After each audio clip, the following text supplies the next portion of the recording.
Is it? Yeah, I think that's yeah, I think that's worked. Right. I think we're going. Hi everyone. Predictably, we're doing our top 10 films of 2021. Yeah. Yeah. I think so. Right. So let's not be about the bush. Fuck it, let's go. So Let's go. are we gonna do honorable mentions first? Yeah, I reckon that's a good way about it. Let me get Right. down. So I'm just gonna run through mine. So we got 5 honorable mentions. So first one, and I really wanted to put this in the top 10, Another Round. Oh, interesting. See, this is where we might have a dilemma, is because I've classed that as a 2020 film. It doesn't matter. See, the thing is, when I do these, I do it when they release in UK. Yeah, that's I mean, that's so interesting. they'll be yeah. like, look, so just to like pre-warn you, like they'll be like half of this list will technically be 2020 films. Right. Do you know what I mean? Though that Yeah. matters for you, but anyway. No. But anyway, I've got Another Round, which I really wanted to put in the top 10. In fact, it was in the top 10 for like half the year. Yeah. But sacrifices had to be made. But really great film. Great film. Deservedly won the Oscar back in April, I think, was it? Yeah. By the same guy who did The Hunt. Mads Mikkelsen's obviously in it. Yeah. Thomas Vinterberg, great director. Yeah, that's it. Yeah, great film. Really sad that I didn't put it in my top 10, but hey ho. What else we got? Gunda, which is a documentary about a pig. Petite Maman. I've probably butchered that name, but that sounds about right. Yeah, by the same lady who, of course, did Portrait of a Lady on Fire, which I know is one of your favorite films. Yeah, big time. Yeah. Yeah, one of my favorite films back in. Well, I would have seen it February 2020. In fact, if it hadn't been for Parasite, it would have been my favorite film of that year. Yeah. But yeah, that was another great film. I think she's incapable of making bad films. Yeah, any genre, any topic. And spoiler alert, she might factor into my top 10. Okay, cool. So that's 3. Sound of Metal. That's another good one. That's mainly just because of Riz Ahmed. Yeah. Yeah, I think that's like his Al Pacino moment. Do you know what I mean? It's just like that's like him in Serpico type shit. Do you know what I mean? It's just he's made for life now. He's just when I saw that, I was just like, yeah, he's hit the big times now. And lastly, Spencer. Oh, interesting. Yeah, I really wanted to put that in my top 10 as well. But yeah, great film. Yeah, Stewart's amazing. Really I think she's going to win the Oscar. Yeah, I love the score as well. I thought the score. This is from Johnny Greenwood. Yeah. Now the thing is, I have the worst ear for music. I'm shit at music. So if I praise the score, you know it's like fucking good. Do you know what I mean? Yeah. But yeah. So yeah, they're my honorable mentions. I really wanted to put them in my top 10, but that's the whole point, really. Yeah, man, absolutely. Now that especially Spencer's like a really interesting one because it's so divisive. I think. Like was it? Yeah, I think in a lot of ways, I think the initial reviews were quite strong, but then a lot of people were like, "No, this is not as good as it's hyped up to be." But I had the odd issue with the script, but in general, I loved it. But it was a great film. The thing is, I just thought the cast was amazing. So yeah, I felt like they just like transcended. I mean, it wasn't like the script was bad. I mean, no. The thing is, it's by the same dude who did. Was it Jackie? Yeah, the director Pablo Larraín. Yeah. And you can tell because it's honestly they're like set in the same universe. Do you know what I mean? Absolutely.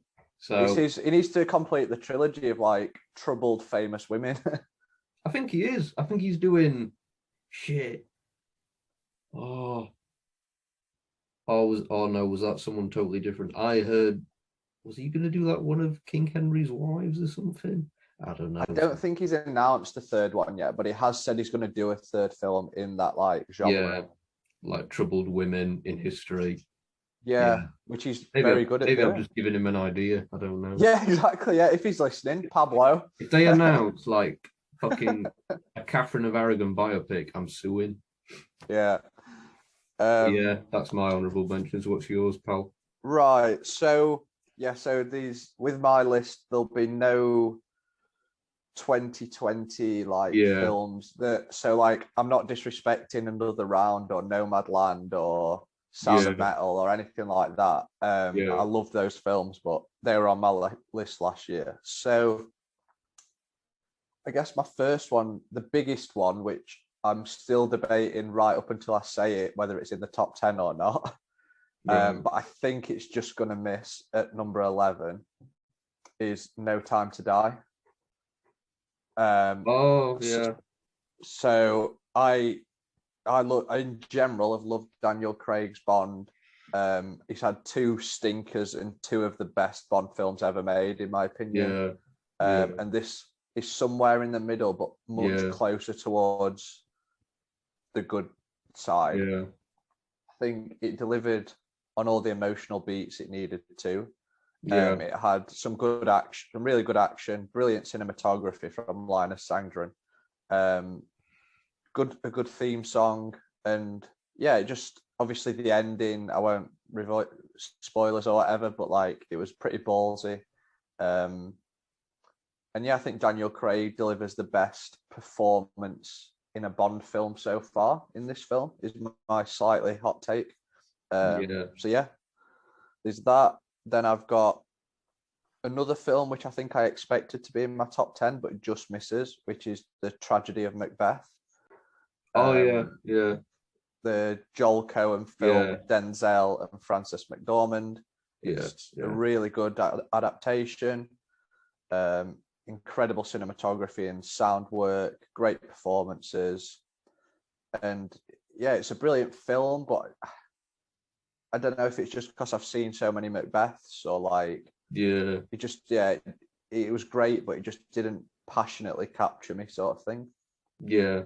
Um, I've got Pig, the Nicolas Cage film, Oh, um, which was such a surprise because it was marketed as like a John Wick, but yeah, with the pig. yeah, But yeah, it's actually not that at all. It's just a really slow drama about a guy dealing with his grief. yeah, And Nicolas Cage is, I don't think he's necessarily ever been better than he is in that film. Um, yeah. What else have I got? I've got a slightly controversial one, which I think got panned by a lot of people, and I do see the issues with it, but I also really enjoyed it, and that is Edgar Wright's Last Night in Soho. Oh, I like Um, that film. yeah, which I just thought I loved Anya Taylor-Joy and Thomasin McKenzie. Yeah, Um, I loved especially the first half, the energy, the cinematography, the music, the directing. It was brilliant. The transporting back to the 60s.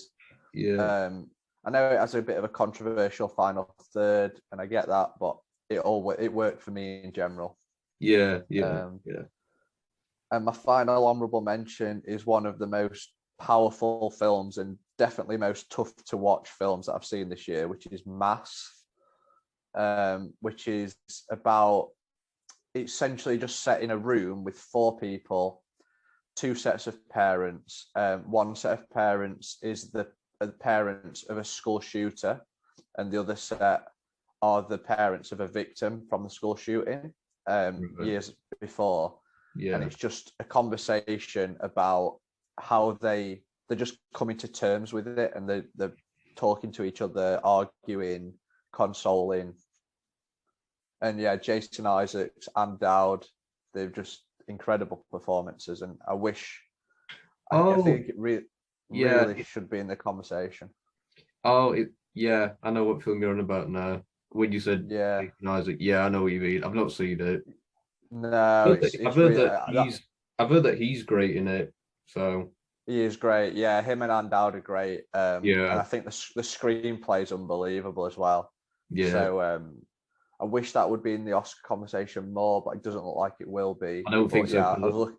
I'd forgotten. I didn't even know what the fuck it was when you That's said the it. Do you thing. know what I Yeah, I mean? think it got a dodgy distributor, I think, and it just sort of messed it up. Yeah. But we yeah, I think that the screenplay is brilliant, and yeah, I was lucky enough to see it at LFF, and yeah, it was great.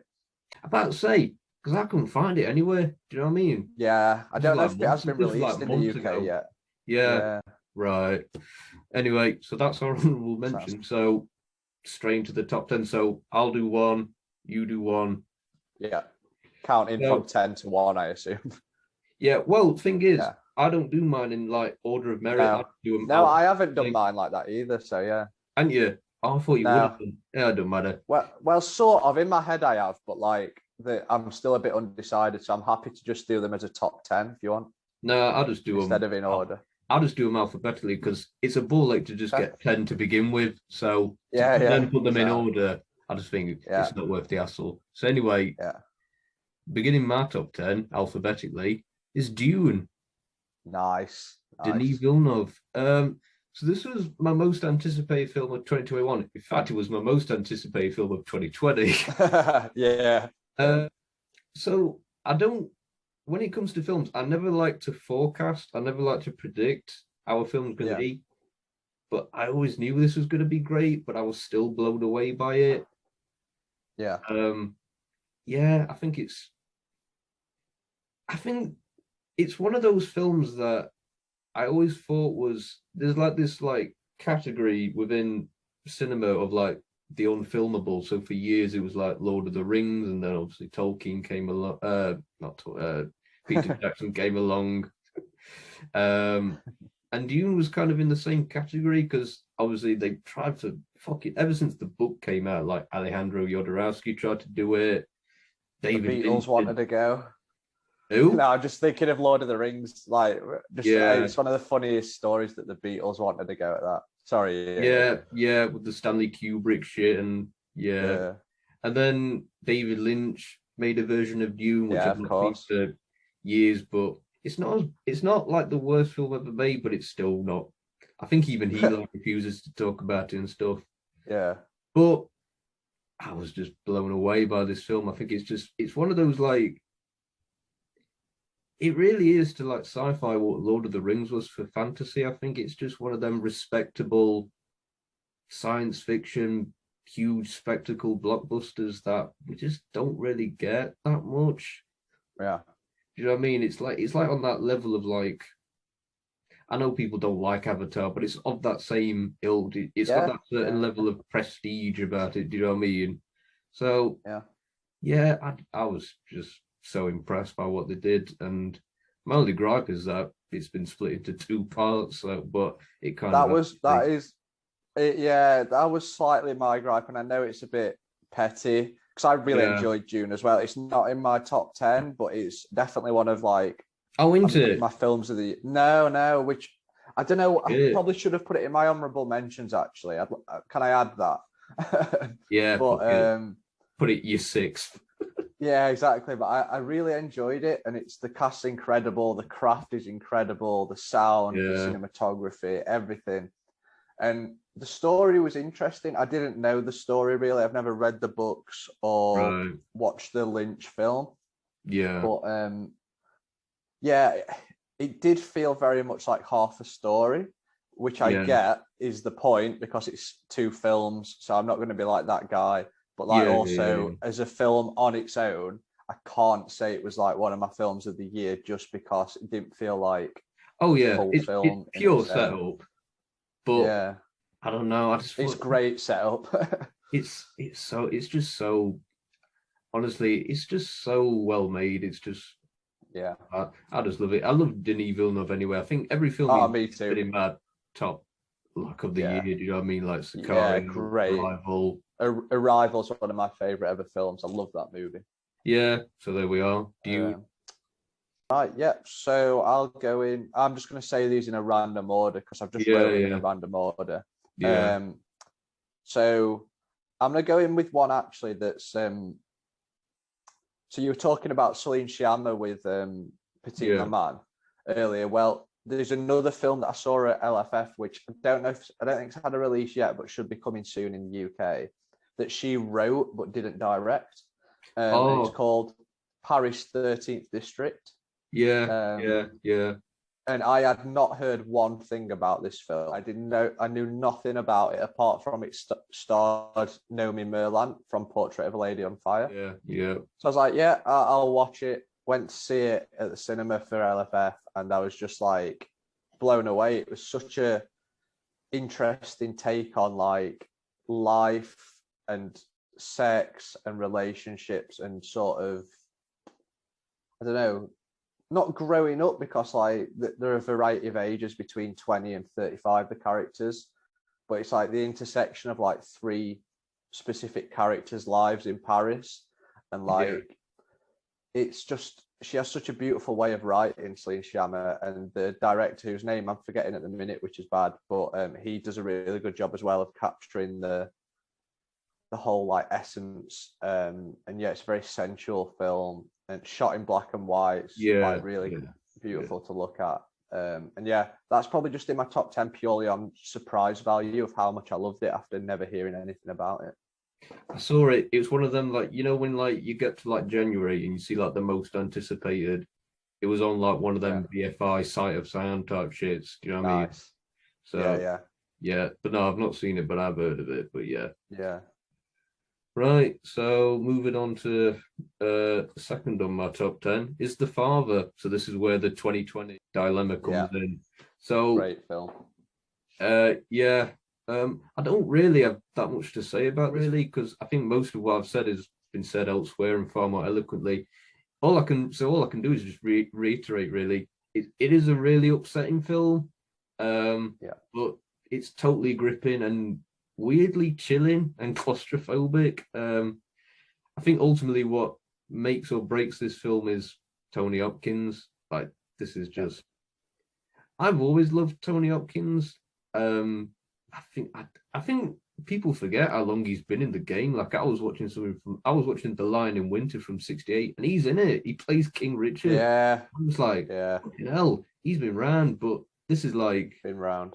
Yeah, but this is, I think, his best performance, which is saying a lot. It's it's the whole incredible. Yeah, the whole cast is great. Olivia Colman and our boy Mark Gatiss shows up.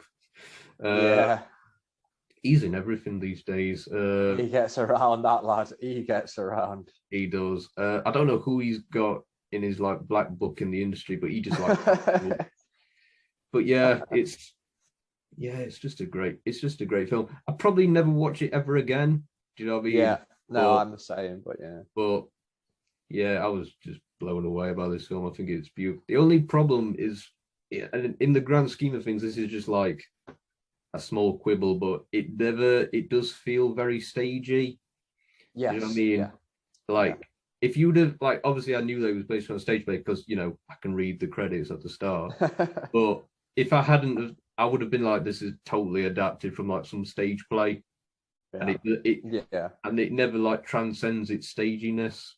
But no, that is true. But I think just the power of the story and the performance has overcome that. Yeah, that was one of my top 5 of 2020, that one. So yeah, I agree with that. Yeah. But yeah, there we are, The Father. All right. Sweet. So next I will go for, it's quite an interesting one. It's one I watched quite early in the year, actually. Is Emma Seligman's Shiver Baby, starring Rachel Sennett. And another one that I didn't know too much about going in. I didn't know anyone involved, really. And it's just such a brilliant, like, it is a comedy. It's very funny. But it's also like plays out like a horror film at times, as the lead character at the Shiver, things just keep going wrong for her. Like, people are turning up, like she's a sugar baby essentially to a guy, and then he turns up with his wife and kid. Her ex-girlfriend is there as well. Her family are all over her about what she's doing in the future, and she's just getting more and more stressed. And the house becomes almost like a horror film as she walks through the rooms. It's just getting more and more stressed. For me, it was very cut from the same cloth as Uncut Gems. I think Rachel Sennett for me, gives one of my favorite lead actress performances of the year in this. So, yeah, it was a really good film. Cool. Where am I? Oh yeah. Next one on my list is First Cow. Nice. I don't really know what to say about this film other than it's just a bit of an indie gem. Can't really emphasize the indie part enough. Like this is like this is the indiest indie film that's ever been indied. Yeah, so if you love indie films, you will love this. It will probably be like, if you're like an indie junkie, this will be like your film of the year. It's just a very lyrical odyssey, really. Loads of people will hate this, but yeah, I think it's just one of them painterly, very beautiful films, really. I don't have that much to say. I just loved it. Do you know what I mean? It was man. Find fault with it. Yeah, you don't have to. Yeah, you don't have to over-explain it, man. It's just some films just get you. Yeah, no, there's quite a few on that list actually. Where there's one in particular which we'll get to later, which I don't really know why I like it, but I just do. But yeah, nice. First Cow is great film. Sweet. So what else have I got? So yeah, this is another one that I think was a bit mixed, caused a bit of controversy, but I think most people now are coming around to say that it was really great. Was Ridley Scott's The Last Duel? Which when the idea was put out there of Ben Affleck and Matt Damon writing that specific story, Jesus Christ, that seems like a bad idea. Yeah, but they brought on Nicole Holofcener to co-write it with them, and you can see her influence all over it, especially in Jodie Comer's section of the film. The Rashomon-esque style split over 3 parts is very effective. Like a lot of films try and use it and don't use it very well. I think this film does use it well. It captures the medieval battles quite well, and the performances are strong. Affleck is having the time of his life in that supporting role. And for me, Jodie Comer gives the best lead actress performance of the year in this film. I think the nuance and like subtle differences between her performance in the 3 sections are so impressive. And I know she's not getting awards attention because the film bombed at the box office and Disney's abandoned it. But for me, she should be winning Best Actress this year. So it's funny. Like Ridley Scott's fascinating to me. It's just weird to me that the same guy that made like Alien, Blade Runner, Gladiator also made stuff like Robin Hood. I know, and House of Gucci. Yeah, but I loved House of Gucci. Yeah, no, I mean, I enjoyed it. Trash. I found flaws in it, but I love the like Father, Son, and House of Gucci. Yeah, but no, Last Duel is the better of the 2. It's such a shame it bombed. I thought it's not on my top 10, but I thought it's easily like his best film since The Martian. Yeah, I would agree. I'd say it's even I prefer it to The Martian, but definitely yeah. Right, all good. So number 4 for me, The Green Knight. Yes, nice. Fucking great film. This is again kind of like Dune. I've been waiting for this film for what feels like an eternity. It's just thing is, I'm not even that big of a fan of the director David Lowery because I'd only seen Ghost Story. See, I loved that film. That was one of my favorites in 2017. Yeah, but I only saw it just prior to The Green Knight because I thought this Green Knight looks amazing. This is like a dream come true for me, so I better go and watch Ghost Story. And I liked it. I didn't love it or anything, but I thought it was good. But Green Knight, I don't know. It was just such a spellbinding film for me. It really is just one of them. Like I think out of all the entries in my top 10, this is the one that I'll watch the most, rewatch. Do you know what I mean? Yeah. Yeah, because I love all that shit with Arthurian poems and whatnot. And I just think it's such a strange, surreal, stunning film. It's just so beautiful. Absolutely. But it's not like vapid, it's not superficial. There is like depth to it and stuff. But just a wonderful film. And I really like that what's his name? Dev Patel. Dev Patel, yeah. Yeah, I think probably a good time for me to jump in and say that The Green Knight is also in my top 10. So I'll talk about it now as well, if like we can just chat. So yeah, The Green Knight for me as well is one of my favorite films of the year. Yeah. Visually stunning, like the performances from Patel, from Alicia Vikander, from Sean Harris are so good. Yeah. Just the sort of poetic take on Arthurian legend and the idea of like essentially a normal-ish guy trying to find his place in a world of magic and legend was really interesting. And I understand people who don't like it, who think it was I don't. like I do because I think it's very like it's slow and it's very like little mini missions that don't really add up to much in a way. But for me, it's just the character progression through that's the key, and the way he's finding his way in the world. And for me, it's one of the films of the year. Yeah, no, mate. When I was shocked when I learned that people hated this, that there were people like lambasted this film. I think it's great, and it's. I don't want to be like one of them annoying hipsters or anything, but if this was made in like the 80s, this would be like one of them cult classic VHS, like Highlander, Willow type shits. Do you know what I mean? I think Green Knight's great. Where am I? Halfway. Judas and the Black Messiah. Nice. This is. It's not a perfect film, but I think it's. I think this might actually be probably my favorite of the year. I think Daniel. Is it Daniel Kaluuya? Plays Fred Hampton. Yeah, obviously he's the standout. He's just a really passionate, charismatic performer, and he's just so good in this. But the real MVP of this film is Lakeith Stanfield.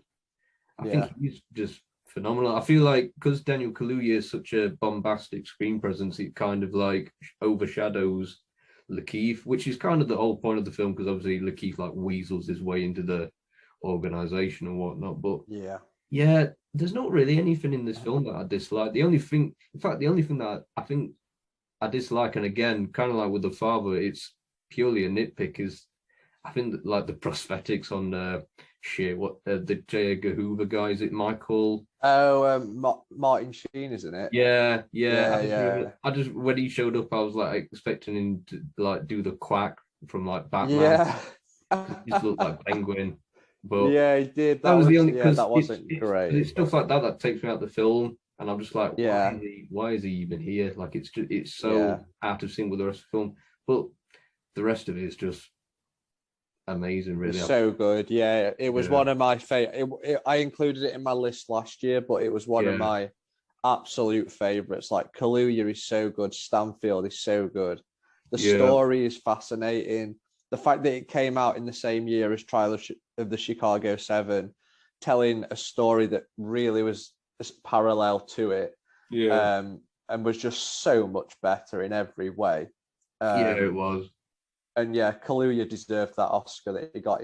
He didn't. I think it's ridiculous that he was in the supporting category, but still, he deserved to win an Oscar for it. Yeah. Was Lakeith nominated for Best Actor? Or were they both? Lakeith, weren't they? Yeah, that's Lakeith was campaigned as lead, and Kaluuya was campaigned as supporting. But the Academy decided that apparently the film with the two characters who essentially played the Judas and the Black Messiah of the title were both supporting characters in the film. So so who's the lead? That's bullshit. I don't know. Fred Hampton's girlfriend, maybe. I'm not sure. Fucking hell. Yeah. Fucking stupid. Yeah. I remember that because we spoke about it at the time. I was just like, bullshit. I thought they've made a mistake. Yeah. It's like, shit, we really wanted him in Best Actor, but there's too many people. Yeah. That was literally it, I think. I do think that was it. Yeah.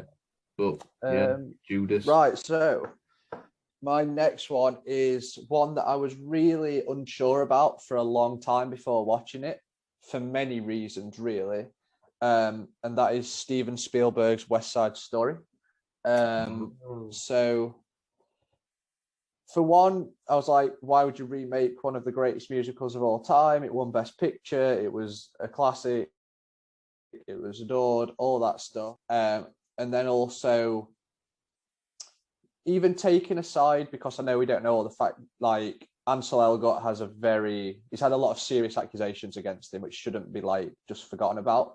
But also like just as a performer as well, I think of him as a bit of a charisma vacuum. Like he just takes up all the energy on screen when he's there and just doesn't offer anything back. So I was like, why would you cast him as Tony? So I was a bit concerned, really. But then when I saw it, it's just incredible. Like the set pieces, the choreography, the music, the way they've changed the screenplay, Tony Kushner, the way they've moved stuff around. They've made the Puerto Rican characters much more authentic. And obviously it was just quite offensive, some of the stuff in the 1961 film, really. But they've sort of tried to improve on that at least. And I think Mike Faist as Riff and Ariana DeBose as Anita give two genuine star-making performances that really should be like awards contenders. And they are going to be huge. I think Rachel Zegler is very good as Maria. I think Ansel Elgort is just there. Like he's all right, but he's the worst in the cast. My only gripe with it is that because of the way they've extended the characters of Riff and Anita and Bernardo, Tony and Maria aren't actually in many scenes together in the film. And because Zegler and Elgort also have no chemistry whatsoever together, it's tough to buy some of the character decisions they make, especially what Maria makes, because you don't buy the teenage love story or anything, which I did in the original. But it's still one of the best films of the year. Spielberg was just strolled in and was like, I'm making a fucking musical. I can do, and he just, some of the shots and it's just I've just been listening to the soundtrack on repeat, really. And I think it made a lot of stars, that film. Cool. Right, next for me, Minari. Nice. Which I thought was going to win. Actually, no, that's a lie. I wanted it to win Best Picture, but I didn't think it would. And obviously it didn't. But whenever the thing about, because obviously everyone has different criteria, for want of a better expression, when they watch a film. For me, it's always like at the back of my head, I'm always thinking, will this film endure? Like, will it speak volume to like future generations and all that shit? And I think this is a film that will endure in some respect. It has something that is seldom achieved or even attempted nowadays in film, in that it just has a lot of heart, and I just think it's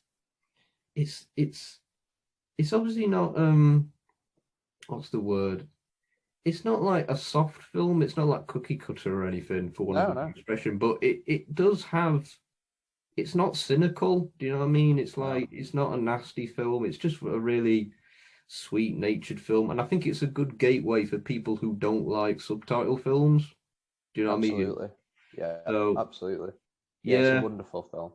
Yeah, it's just a really good. It's just a really beautiful film. I think. Yeah, Minari's on my list, number 6. No, I agree. That's great. Yeah, that was on my list for last year as well. And it's interesting as well. This is just a random tidbit, but 3 of the films you've mentioned already won 3 of the acting awards at last year's Oscars, with Minari supporting actress, Judas supporting actor, the father supporting actor, lead actor. Sorry.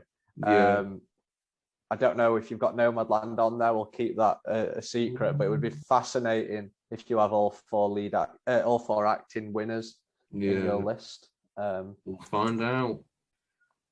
So what's next for me? This one. So this is my, I guess, controversial in. I I don't believe it's better than some of the, as a film, as a craft, as an art piece, than some of the films I've mentioned or that some I'm going to mention. And I'm not saying this is my 5th best of the year. I don't have a set order. But as a cinema experience and just from a personal level, what made me feel the most in the cinema this year? Yeah. Spider-Man No Way Home. Yeah. I know it's in a lot of ways a cynical money-making machine to bring all the things they did into that film. I don't know what level of spoilers we're allowed to say on this podcast, Dana. I'm not bothered, mate. You can go hog if you want.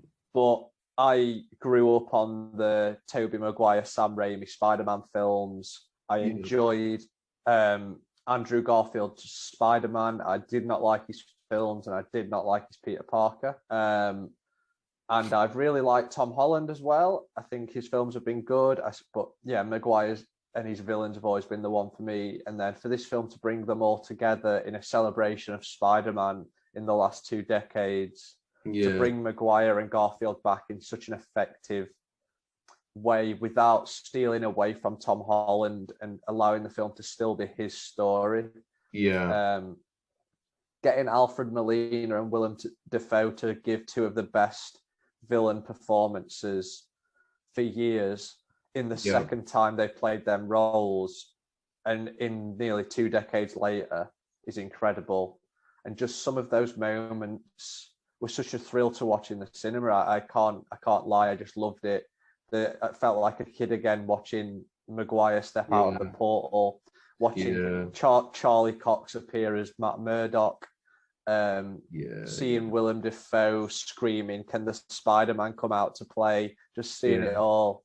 And I don't think I've had a thrill like that in a cinema for a long time. So I have to include it. Yeah, I will just talk about Spider-Man briefly because it's not on my top 10 or honorable mentions, obviously, but because it feels it's only come out like 2 weeks ago. I feel like we can talk about it now.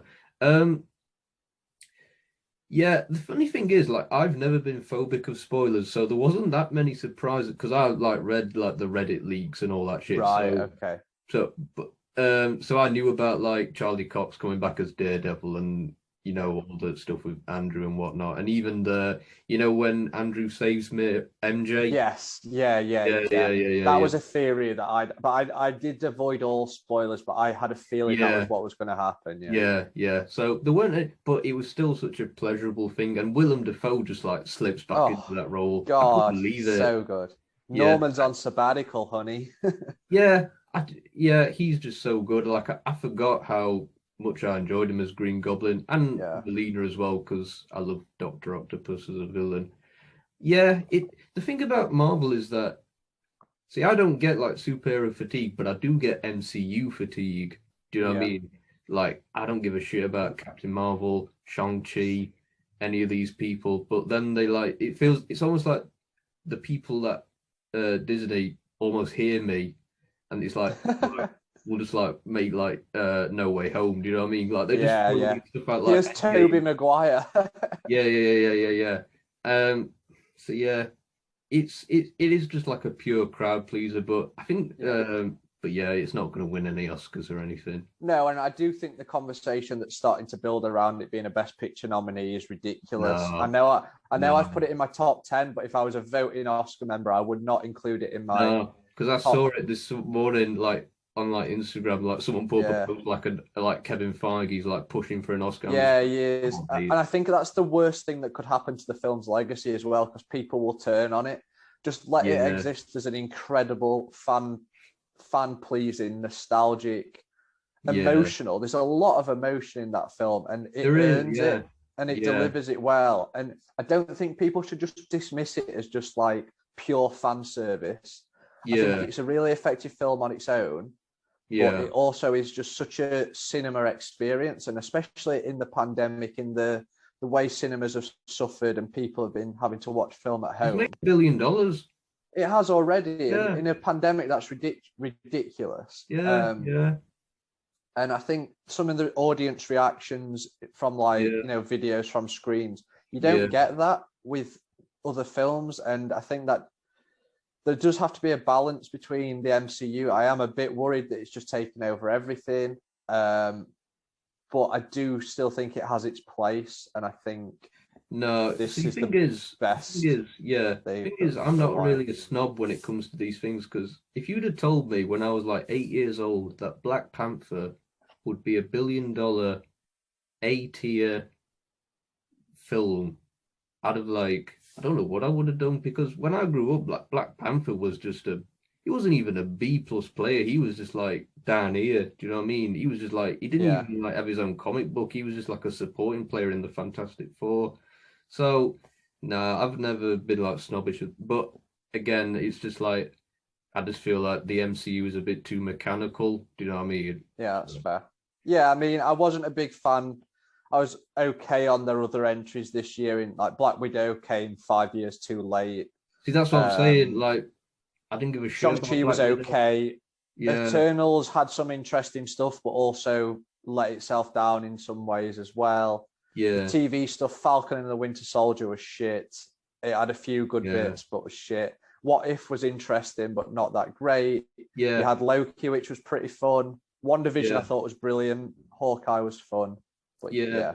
But I find it very difficult to like look forward to MCU films because I kind of know what I'm gonna get. Do you know what I mean? Yeah. Whereas, like, it's a formula, isn't it? Yeah, like I'm way more excited for shit like Black Adam and The Flash. Really?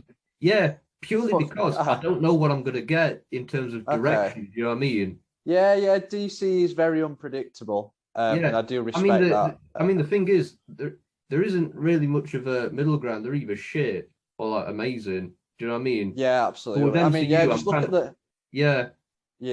Look at the lineup for MCU, 2022. like their worst films are still like a 6. Do you know what I mean?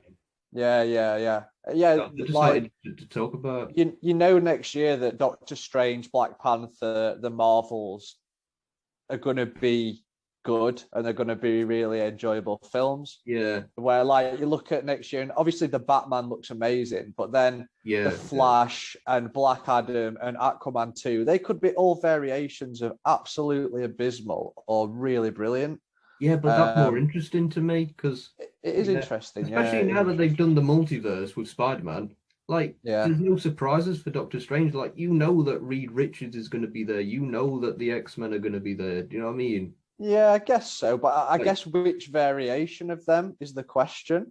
Yeah, like, yeah. Are we going to see like Michael Fassbender interacting with Elizabeth Olsen, or I heard a rumor. I don't know how true this is, but I heard a rumor that they were looking at doing alternate versions of the Avengers with people who were nearly cast in the roles. So like Tom Cruise as Iron Man. Blunt could appear as Black Widow, Tom Cruise as Iron Man, stuff like that. So I don't know if that will fucking Raimi coming back. So I don't care. Yeah, just cocktail. Sign me up. Yeah, just like this is what you could have had, bitch. Yeah, you could have had this Robert Downey Jr. money. I think he's doing all right. Yeah, he's doing fine. Don't the feel others too I'm not bad. sure about, but I don't know. Yeah. But yeah, we'll rein it in now because we've just like waxed lyrical about how good Spider-Man is. Yeah. You read me like a fucking book. Nomadland. Nice. I thought you would, yeah. I knew you loved that film like I did. Yeah. Well, the thing is, though, I don't know why I love it. You know, earlier when I was saying that there was an entry on this list which I like, but I don't know why. It's Nomadland. Yeah. Because interesting. Nothing happens. Like, it's just one of them films where, like, just nothing happens, yet there's something hypnotic about it. Yeah. I remember watching it because I actually watched it with my dad, and he was like, "That was shit." Nice. And he was telling me, why it was shit, and I was kind of just like, "Yeah, I mean, you're not wrong," but I just really liked it because he's just like, it's going where I'm just like. But that's the point, isn't it? That is the point. Yeah, that's what I was saying, but he's just like, well, what's the point in that then? And I was just like, well, you see, you know. Yeah. It's just one of them films that comes along like every 10 years or so where I'm just like, I don't really know why I like it, but there's just something, like I couldn't take my eyes off it. And I've seen it like 4 times and I know what's going to happen, like nothing, but Yeah. I just find it gripping each time I watch it. So No, I did like the tiniest moments, like someone dropping a plate and it shattering, was yeah, such a like huge dramatic moment to me. But realistically, that's nothing, is it? But like the yeah, film gets you so involved in the characters, and yeah, Chloe Zhao just weaves that story of like the Midwest and of yeah, yeah, America through just one character, and it's a fascinating film. One of my favorites, if not my favorite, of 2020. yeah. But again, I can't really articulate why. It's just one of them things. Yeah. So Yeah, Nomadland. nice. Well, following on from that, we've got another film from a really impressive female director. Actually, three of the remaining four films of mine have got female directors, and this is Jane Campion's much hyped return with The Power of the Dog. Yeah, It's yeah, her first film with a male lead, and fucking hell, what a male lead that is. But like, I guess I'm on my Benedict Cumberbatch train. It's my second Cumberbatch film in my top 10,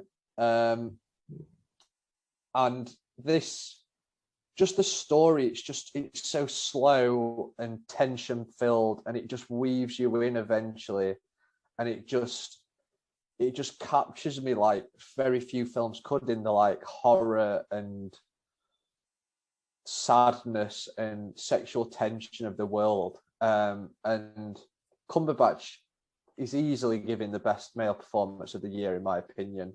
Do I you think think he'll win? for a long time I thought Will Smith will, but I'm Yeah, stuck with The Power of the Dog surging so much at the minute, and King Richard seeming to drop off, yeah, and Cumberbatch having the year of his life with The Courier, Electrical Life of Louis Wayne, yeah, Power of the Dog, Spider-Man No Way Home, and then yeah, in a few months, Doctor Strange in the Multiverse of Madness. He's everywhere. yeah, I think he has a real chance, a real chance. yeah, yeah, And it's such a delicate and affecting story that when you first watch it, like you think it's good, but then I left the cinema, I just could not stop thinking about it, about the cinematography, the score, the yeah. screenplay, the acting, the direction. It's just incredible, and I think is a real threat for Best Picture, Best Director, Best Actor, Oh, really? Best You think it Adapted could sweep? Screenplay. I don't know if it'll win all of them, but I think it has a real Yeah, chance in all those categories. I think yeah. probably there'll be a director picture split this year, I think. So it probably won't win both. But I I have think, no idea what's going to win. Maybe that's a podcast for a different day. I've got no yeah, idea. definitely. Yeah. Yeah. Yeah, I don't know. I didn't know last year either, because of the pandemic. I was just like, I don't even know what's eligible Yeah. anymore. But yeah, Yeah. So yeah, that's mine. yeah, cool. Yeah, I didn't put Power of the Dog in my top 10. Interesting. No, That's and a surprise, I that. feel really bad as well. But Yeah. because I You really love should that do. film, and I know I'm just a hack fraud. I know I'm a charlatan. Scumbag. Yeah, I'm just a charlatan. But yeah, Yeah. Power of the Dog was a great film. Yeah. For me, it's I think it's one of your honorable mentions, Pig. Nice. Yeah. Yeah. Yeah, so I've kind of just got to echo what you said. This is like the most pleasant surprise of the year. Not a shock, but a pleasant surprise. Because, Yeah. like you said, I heard about it on like the festival circuit, and that it was like John Wick, but with a truffle. And I thought, what the fuck is this? I thought, oh God. And then I saw Nick Cage was in it. I was like, it makes sense now. I see. Yeah. But yeah, I can't really emphasize just how great this film was. Yeah. I almost have to it's like I'm in shock myself. Like I have to almost explain to myself why it's so good. It really is just like such a gorgeous film, not just like cinematography wise, but just like I was just so shocked by how invested I was. And Nick Cage is, I don't think he will get nominated for anything, but damn, he'd be my pick. Oh, he is brilliant. Yeah, he is. Yeah, but I've always liked Nick Cage Yep. unironically. No, no, Like, same. like even through the dark period when he was in The Wicker Man and Ghost Rider. Yeah. You know, I just yeah. He's done Pig, I some think. great stuff in the last few years, and this is like the culmination of that, I think. Yeah, yeah. So good. It's just weird to me that he can do like these like weird psychedelic horrors like Mandy, and then 6 months later Yeah. he's voicing Marvel Noir, Yeah. Spider-Man Noir, Burn I the should match down say. to my fingers just to feel something. Yeah, Great exactly. character. Yeah, but Pig, Yeah, and I honestly, can't I don't. wait for next year as well. The unbelievable weight of massive talent, or whatever it's called. Yeah, yeah, yeah, yeah. But yeah, to anyone who's like, what? It's John Wick with a pig. No, please do watch Pig. It is amazing. Yeah, it's a brilliant film. Yeah, Yeah, definitely in agreement on that. yeah. Right, so guess I've got three left. What should I go with? Yeah, so my next one is so in 2016, I believe, this guy released one of my favorite films. Still affects me so much, just emotionally, just the way it captured family and growing up and all that stuff. And he's just done it again with this. So this is Mike Mills as Come On, Come On. I was Oh, talking, yeah, obviously, the previous film I was yeah, talking about was 20th Century Women. Um, yeah, yeah, this is just pure. It's so low key, like you were saying with Nomadland. Nothing really happens in this film whatsoever. It's yeah, just a guy hanging out with his nephew, learning how to look after this kid that he's never really met or known that well. And Joaquin Phoenix, Woody Norman, and Gabby Hoffman are just giving such incredible, nuanced, low key performances.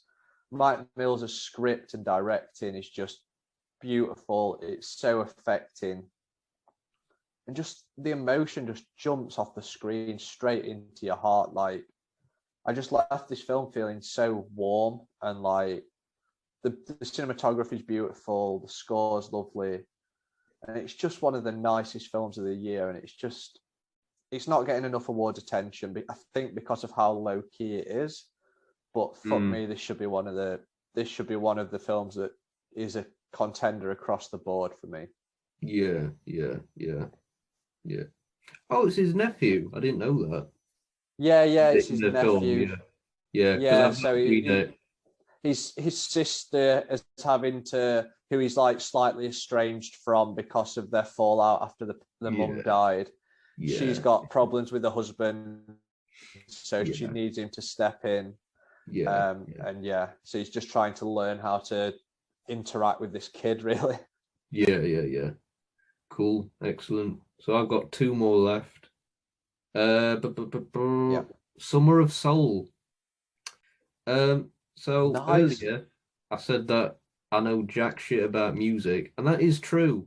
But this is might be the best concert film I've ever seen, which I've not seen that many, Nice. but Yeah, yeah, I think this is like the I remember watching it and I didn't really know what to think about it because I knew nothing about this type of stuff, do you know what I mean? But I just found it really yeah. fascinating and it was just told with such vibrancy and energy and pep. And I just thought, damn, this might be the best film I've seen all year. This it's definitely the best film I saw all Yeah. summer. Um, yeah, just a great film. If you were like one of them musical lovers, you will adore this film. Yeah, just a great film. Yeah, so I I don't haven't know if you actually saw seen it. it. I really want to. Yeah, I really want to check it out. But at the cinema while I was working, while I've been working, we had it for so long. People just kept coming to see it, even when it was on Disney Plus. They were still coming to yeah, see it with an audience on the big yeah, screen. yeah, It did look fantastic. Yeah. yeah. It is. It's Um, really good film. It's easily the best yeah. documentary I've seen this year. It's way better than like that new Beatles documentary and what was that one that Yeah. Edgar Wright did about the Sparks? It was the Sparks It's Brothers. just the Sparks Brothers. Yeah, I Yeah, think it was called the yeah, Sparks. yeah, Yeah. yeah. It's easily the Uh, best documentary I've seen all year. Sound right. So yeah, I've got two left. So I guess I'll leave what I think is my film of the year till last. I Right. haven't done this in a particular order, but I Yeah, will yeah, leave it till last. yeah, yeah. So my second mention for this director on the list. She only wrote one of the previous entries, but she wrote and directed this. So this is Celine Sciamma's Petite Maman, which I know is one of your honourable mentions. Yeah. Portrait of a Lady on Fire in 2019 was my film of the year. It was such a romantic, emotional, tense, exhausting, powerful film. And this is just a 72-minute long film about, on the surface, just about two kids interacting. And it's just so different and so low-key. But it's so moving. It's so beautifully made. And the story it's telling, which is not really a spoiler because the title is Petite Maman, which is small mother. The kid is interacting with a younger version of her mum. It's a sci-fi twist, but they do absolutely no explanation of it. It's more fantasy, really, into it's fantasy. There's no explanations. There's no magical machines. There's no anything. It's just a girl walking in the woods, and she discovers her mother at the same age that this girl is now, and they bond, which allows the girl to bond with her mother in the present day. And it's just got some of the most beautiful scenes you'll ever find in a film.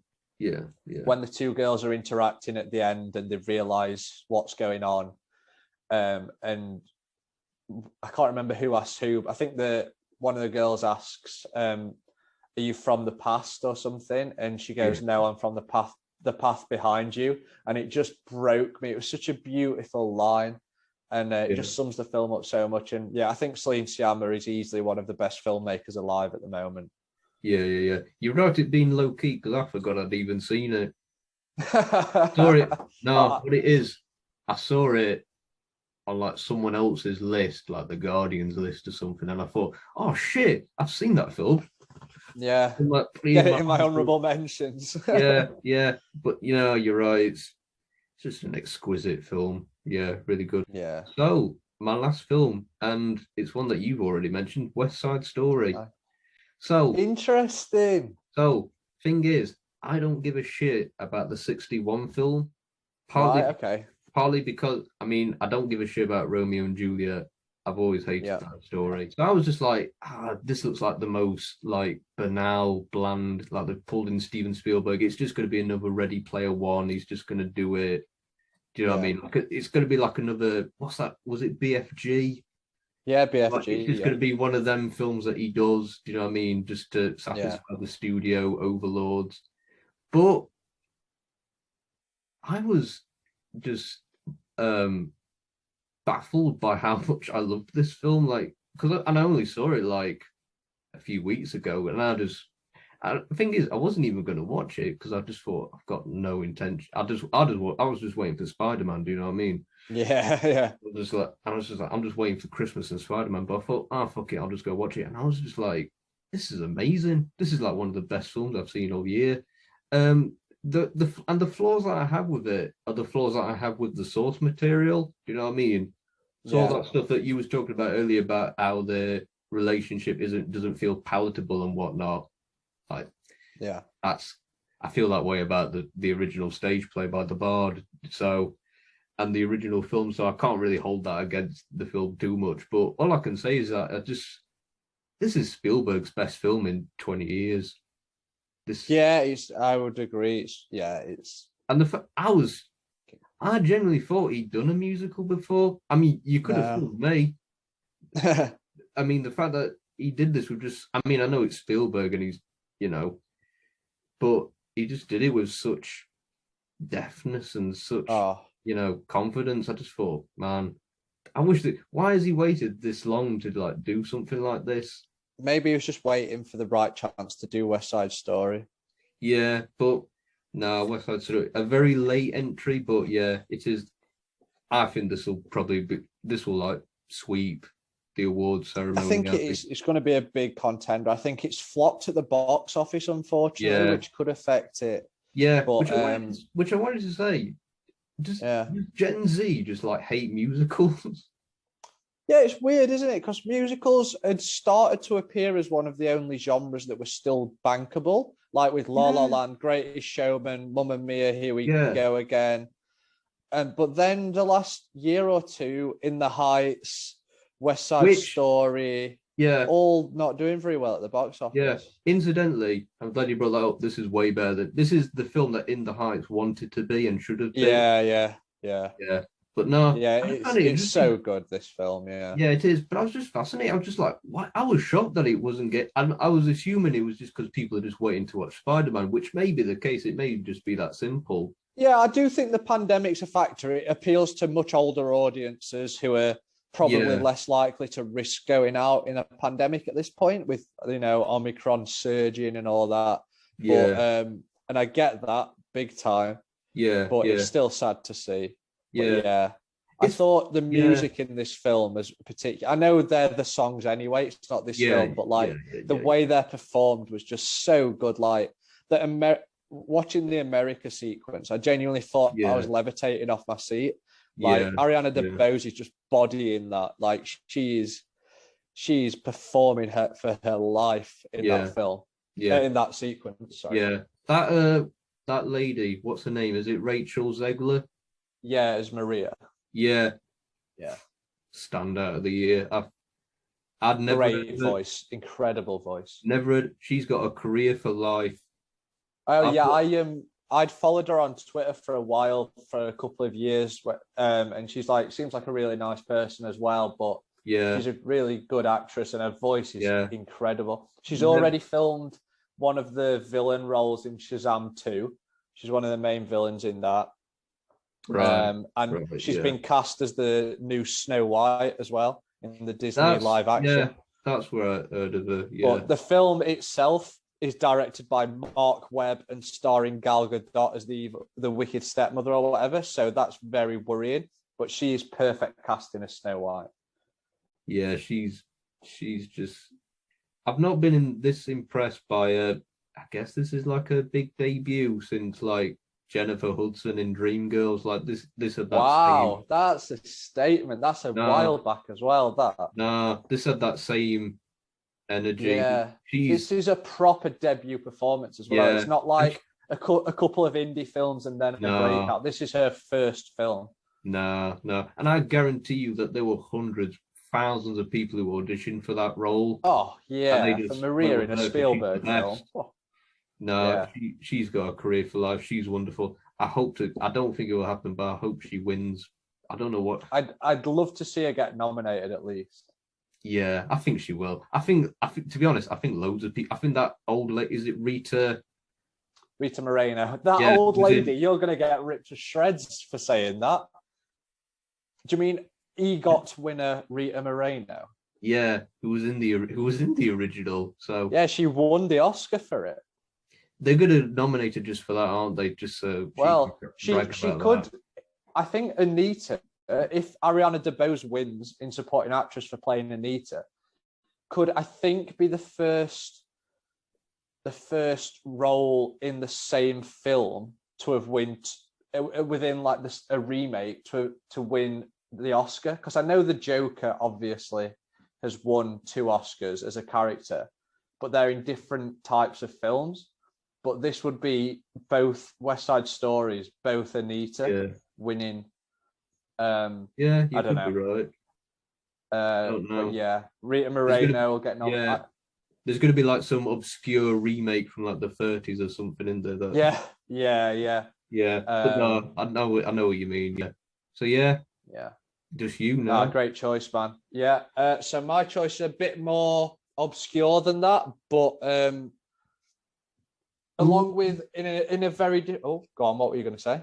Oh, my credentials as a film critic. Oh, No, that's not what I meant. What I was saying is this is a bit like, I'm just cooler than you. I watch foreign language films, Denim. So, that's a thought, actually. Do I ever need for it? Yeah, Minari. Fuck you. Oh yeah, you scumbag.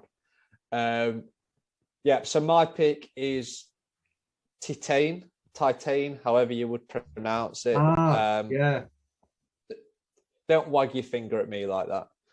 No, I've not seen it. I've not seen it. I'm joking. I'm joking. I can read subtitles. No, but this, along with, and in a very different way, I was saying about how Spider-Man No Way Home had an effect on me in the cinema. This was such a visceral cinema experience. I can't even explain how incredible this was to experience with a full audience. Especially the first half an hour of this film is some of the best and most shocking I've ever seen on screen. Was there many people? Yeah, it was an advanced screening at the showroom a couple of weeks ago, and there was about 75 people in. So it was quite busy, and how many everyone was There was only a couple, but that was quite early on. But it was like this couple of middle-aged women just walked out, and they were like tutting, and they were like, "Oh no."